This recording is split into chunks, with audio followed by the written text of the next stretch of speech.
دا د الله ویش دی چې الله تعالی چاته وغواړي مالداري ورکي او چې چاته وغواړي نو څه وکړي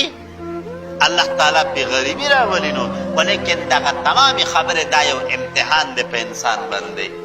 مالدار په هغه باندې په مالدارۍ کې امتحان په غریب باندې په غریبۍ کې امتحان په دواړو حالاتو کې په دې انسانانو باندې امتحان دی نو لهذا کوشش دا پکار دی چرته په دغه کې امتحان کې ناکام نشو په دغه کې امتحان کې چرته پیل نشو په دغه کې امتحان کې چرته ښکته نشو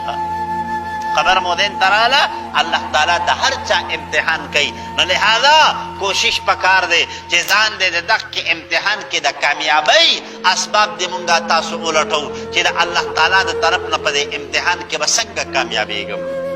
څنګه به پاس کېږم لهذا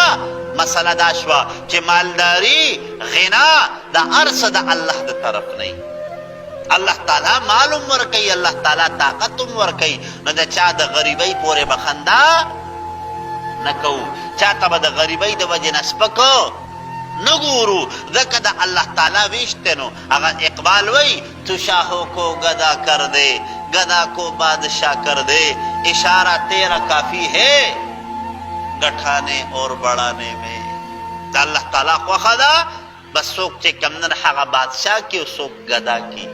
چاله الله مال ورکی څوک الله تعالی فقیر کینو دا د الله تعالی خوښه ده نو لهذا په دغه څیز باندې فخر نه دی پکار ښه چاته به سپک هم نه ګورو صحیح شوه